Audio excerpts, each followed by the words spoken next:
palak paneer recipe చేయడానికి కోసం stove on చేసుకొని బౌల్లోకి కొద్దిగా వాటర్ వేసి వాటర్ వేడయ్యాక కట్ చేసుకున్న 200 గ్రామ్స్ పన్నీర్ ముక్కలు,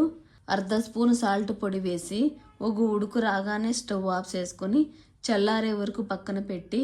ప్యాన్లో 2 స్పూన్ల ఆయిల్ వేసి వేడవ్వగానే ఒక తెల్లగడ్డపాయలు కట్ చేసుకున్న ఒక ఇంచు అల్లం, తుంచుకొని ఉండే 10 పచ్చిమిరపకాయలు వేసి కలుపుకుంటూ 2 నిమిషాలు వేయించి 1 కప్పు పుదీనా, 1 కప్పు కొత్తిమీరాకు వాష్ చేసి కట్ చేసుకున్న అర్ధ కట్టు పాలకు వేసి కలుపుకుంటూ పాలకు మగ్గే వరకు 2 నిమిషాలు మగ్గనిచ్చి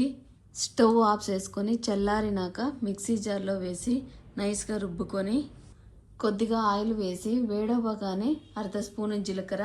కట్ చేసుకున్న 1 కప్పు ఆనియన్ వేసి కలుపుకుంటూ గోల్డెన్ బ్రౌన్ రాగానే అర్ధ spoon ginger garlic paste, 1/2 spoon పసుపు,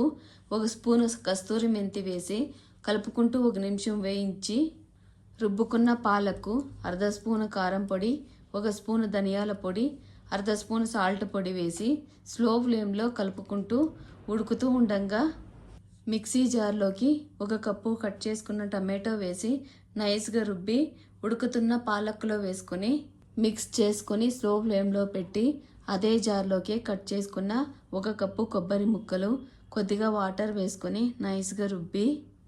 ఉడుకుతున్న పాలకులో వేసుకొని మిక్స్ చేసి ప్లేట్తో క్లోజ్ చేసి అదే జార్లోకి 1 స్పూను గసాలు, 1/2 కప్పు గోడంబి, 1/2 కప్పు శనగపప్పు, 1/2 కప్పు తెల్ల నువ్వులు, కొద్దిగా వాటర్ వేసుకొని నైస్గా రుబ్బి ఉడుకుతున్న పాలక్ మసాలాలో వేసుకొని మిక్స్ చేసుకొని అర్ధ స్పూన్ సాల్ట్ పొడి, గ్రేవీకి సరిపడా వాటర్, అర్ధ స్పూన్ గరం మసాలా వేసి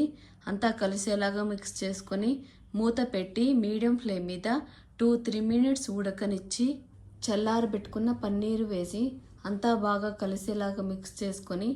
మీడియం ఫ్లేమ్ మీద 2 మినిట్స్ మగ్గనిచ్చి 1 స్పూన్ బటర్ వేసి స్టవ్ ఆఫ్ చేసుకొని మిక్స్ చేసి సర్వ్ చేసుకుంటే